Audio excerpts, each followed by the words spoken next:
It's already been 2 days since King Jevite stepped down. As an outsider, I was only able to pick up bits and pieces of what was going on with this country.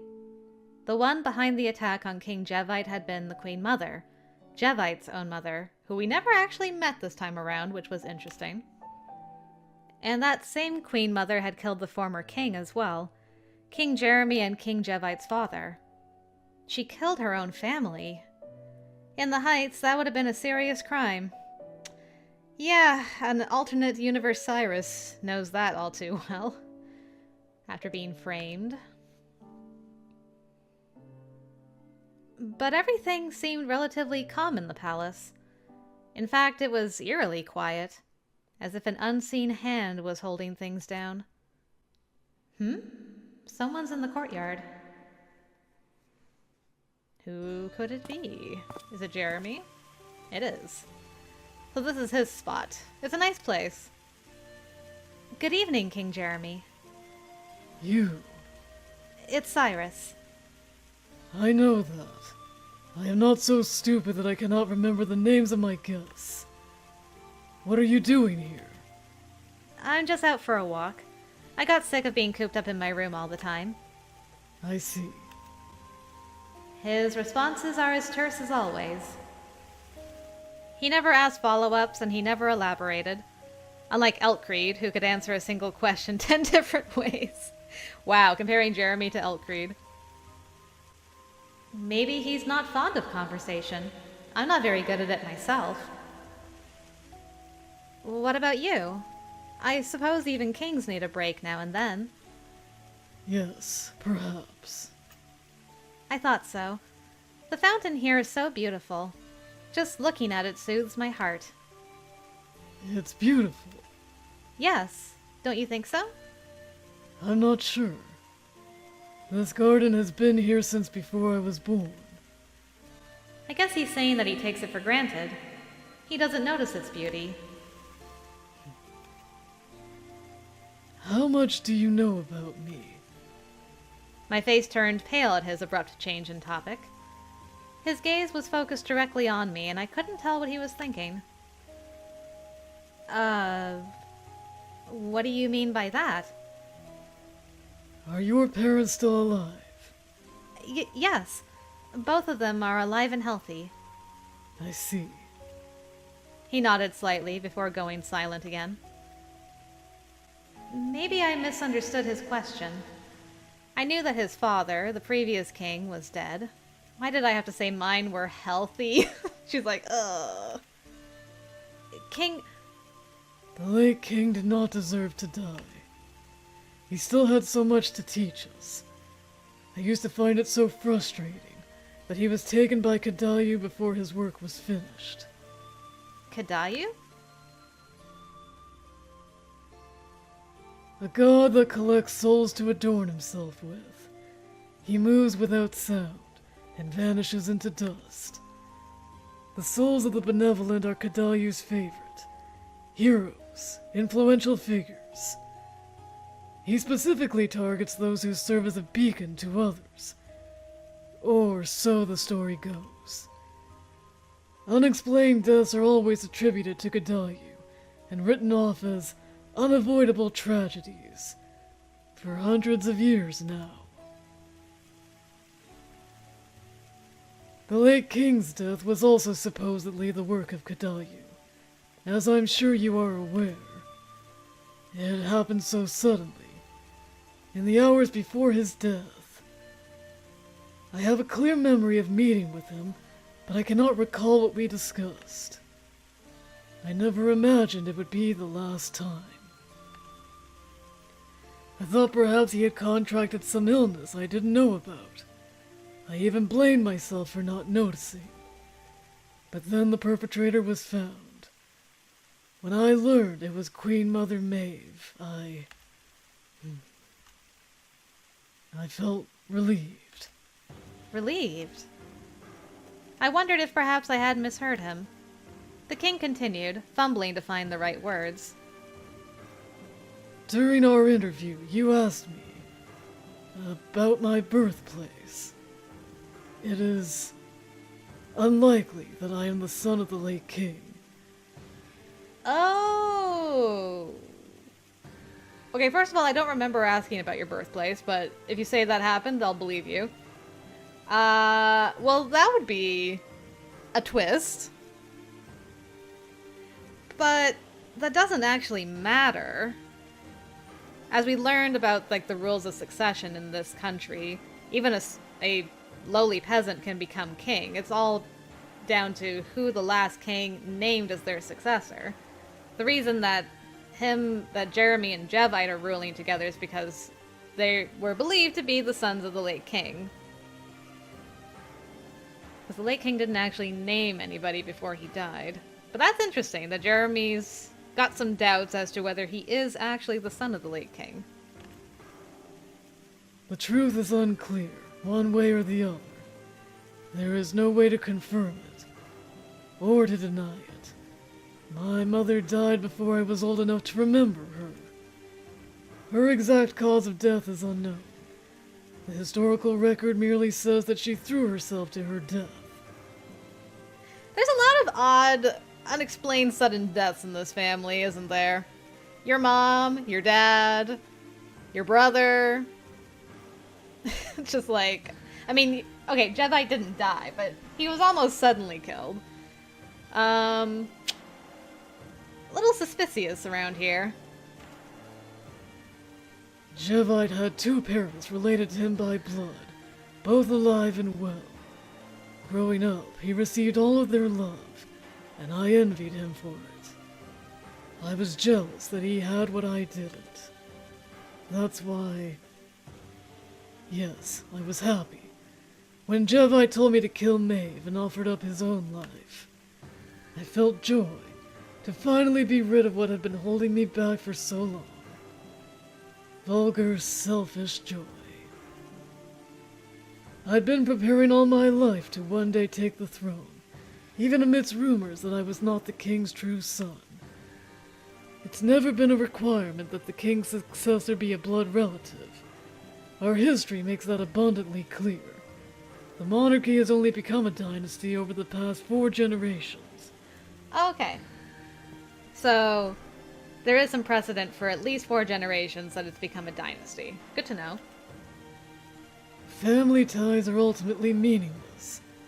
I lived believing that I could inherit the crown as long as I were fit to do so. I thought I could defeat Jevite. But in reality, this isn't how I wanted it to happen.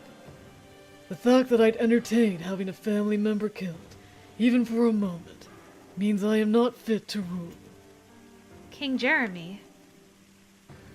I should not have spoken of this. Forget this conversation. I don't believe it's possible to control one's own memories. I'm afraid I can't promise that. But I do swear I won't speak of it to anyone. That will suffice. He really opened up to her. Like, damn. King Jereme left with a quiet whisper that seemed like it would vanish in the breeze. His long, slender shadow disappeared behind a pillar, and I was once again alone. It was hard to process what had just happened.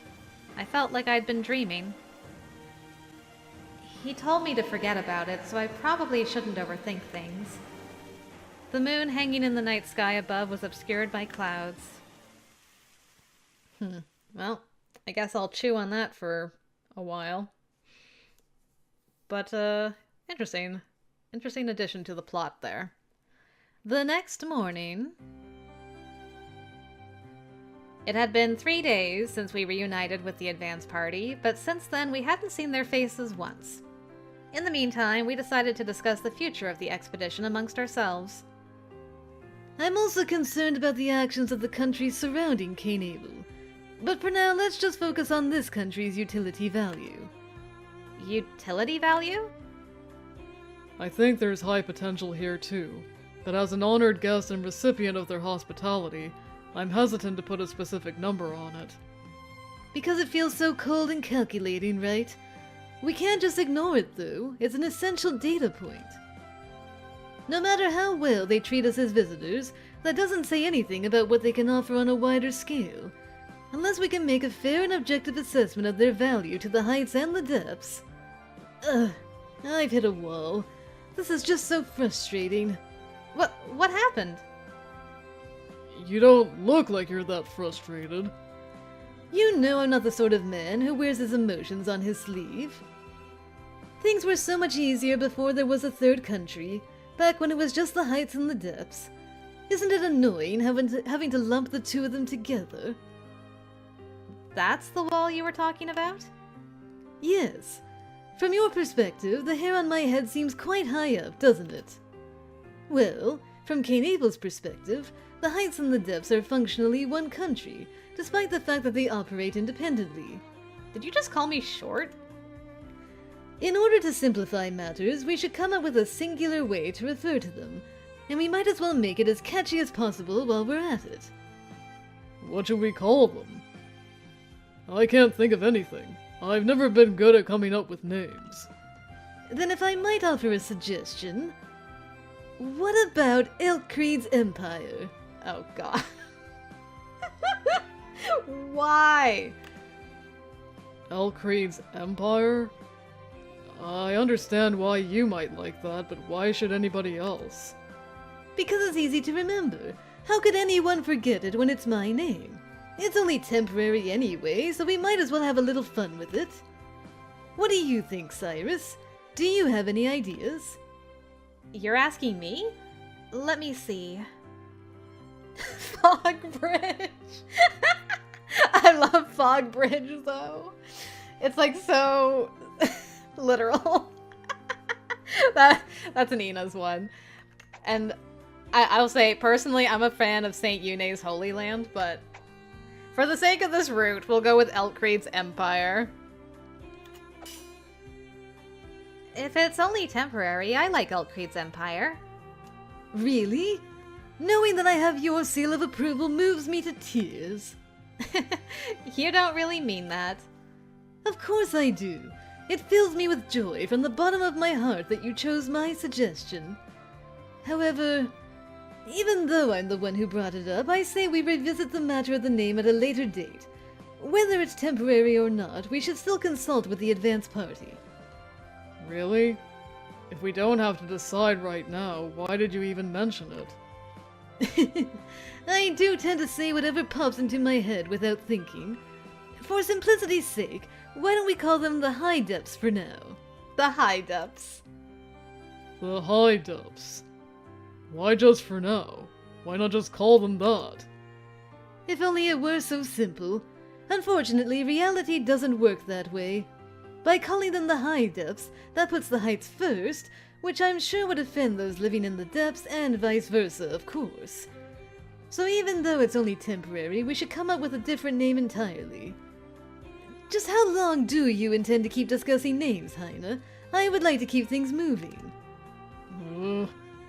How is this my fault? Yune just smiles. That's great. Moving right along. Regarding the utility value of Cainabel, I happen to believe it holds great potential. We don't have time to go into much detail at the moment, but allow me to touch on some of the broader points. First, its natural resources. Ulrik hasn't been able to locate any of his preferred liquid fuel, but the natural gas mined here is widely used in the depths as well. We have no mining operations of our own in Liberalitas, so we rely on imports from other districts, resulting in no small cost to us annually. If the depths could import Cainabel's natural gas, there's a chance it might lower the market value. An increased supply means stronger competition and more stable prices. Good point. There are issues of transportation and infrastructure to contend with, but those can be resolved with time and money. Quality, output, and sustainability are also critical factors when it comes to mining natural gas. In order for our plan to be successful, we will need a sustainable business model and suitable risk management strategies. However, it's still an important step that could open up new possibilities. What do all of you think? I have no opinion. To be honest, I would just as soon leave it in your hands. Business is not my strong suit. I'm just here to provide security. I'd prefer to be left out of these discussions. Me too. My only value is that I'm ageless and immortal. This should be determined by people who know what they're doing. The two of them are like, I abdicate my responsibility in all of this. Do y'all not live there? Come on, have some interest in what's going on here. I see. What about you, Cyrus? I'm with both of them. Sorry I don't have anything more meaningful to contribute. Girl, your father is on the Senate. I can't remember what it's called, but you know, like they all meet and they discuss like the best way to rule the Heights and stuff. Like, you're supposed to inherit his spot in politics, and you're like, I don't have anything to contribute to this. Girl, you will one day.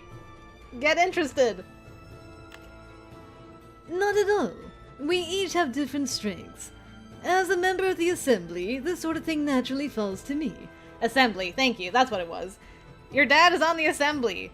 You're set to inherit that spot, unless you have a child before he dies or something, Cyrus. It's my job to report back on Cainabel, propose how best to deal with it, and persuade any opposition. You can help by letting me handle everything.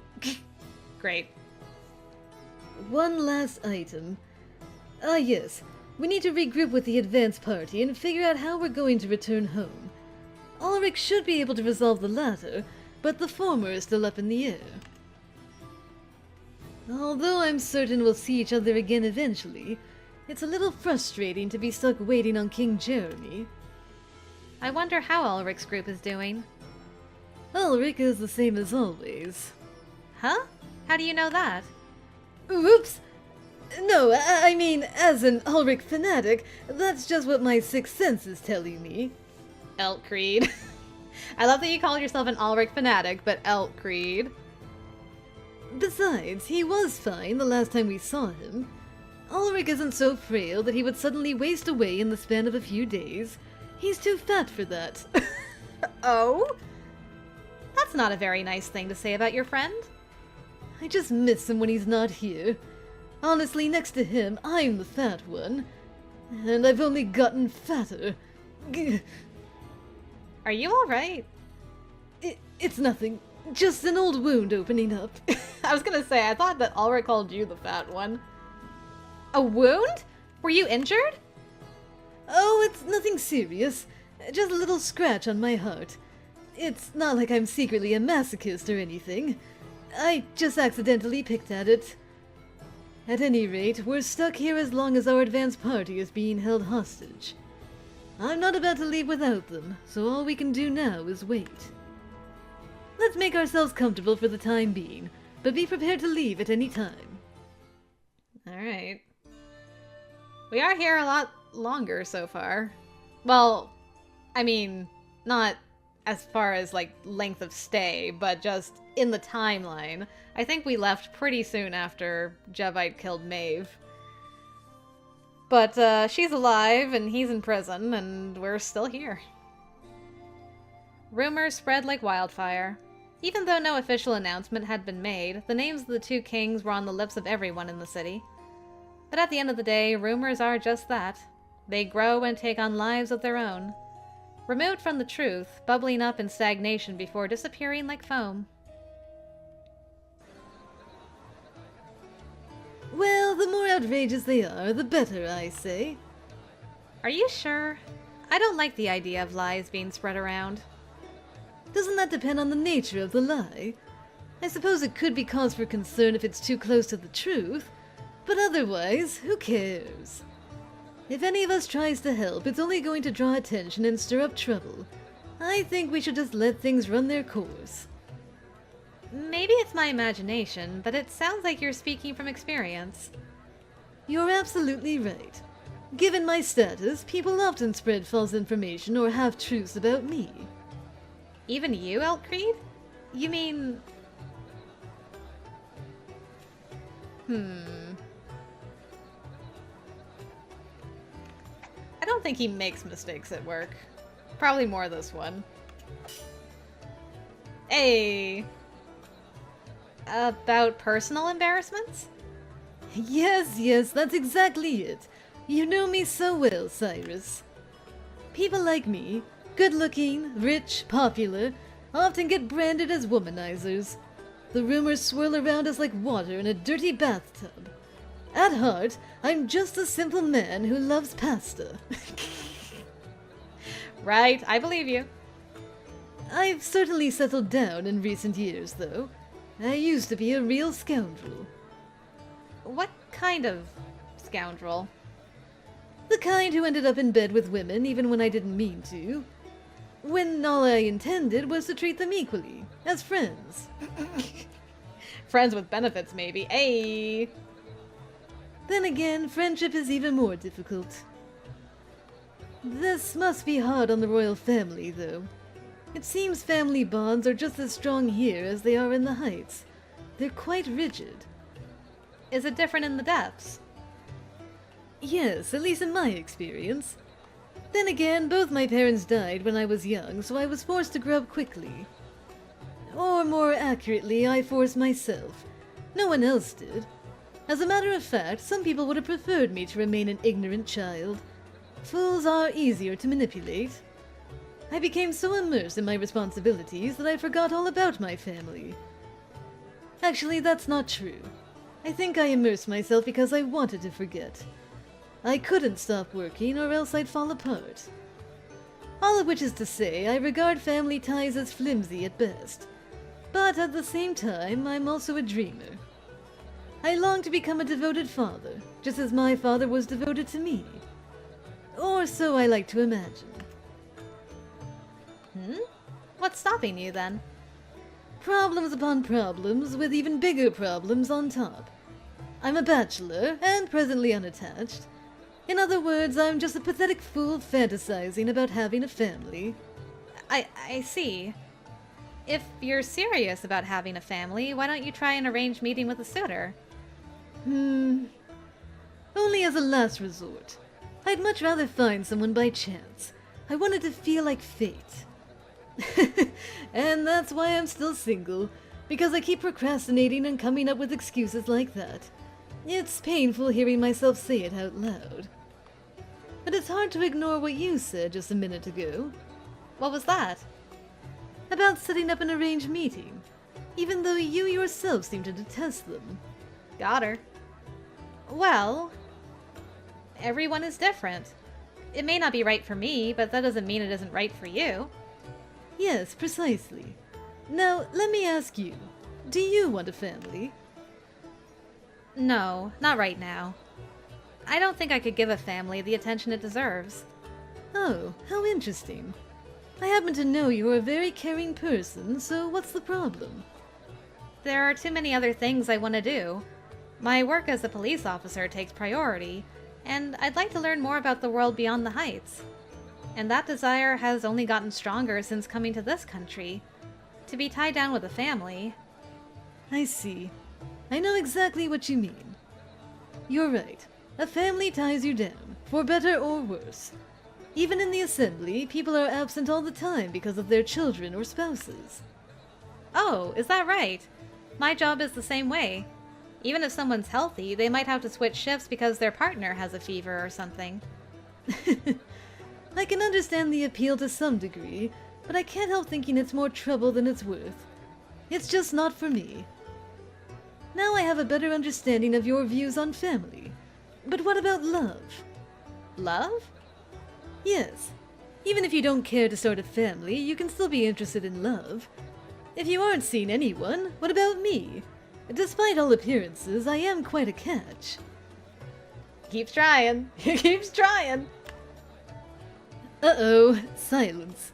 Have I overstepped? It's not that. It's just... I can't help thinking about what you said earlier. Which time? Was it when I said, "You are my destiny. I have never met a woman as charming as you"? Or was it, "You are my queen. I live only to serve as your knight. I would do anything for you"? Or perhaps... No, it wasn't any of your pickup lines. It was when you talked about entrusting the matter of my marriage to my parents. Don't you remember? Ah. Yes, I do remember. It's not just you, it's most people in the Heights from what I can gather. They tend to fall in love easily because they don't have any experience with romance, but they're not willing to take the next step themselves. Unfortunately for me, you don't seem to fall so easily yourself. I wonder why that is. I'm only now just realizing that I turned away from all that because I let myself believe an arranged marriage would be easier. I should have learned from those seminars that love is something you have to cultivate on your own. It sounds like those seminars taught you a lot. They must have been chock full of information. Yes, love is something you have to nurture. Like fruit, it's bitter when it's still green, but becomes sweeter as it ripens.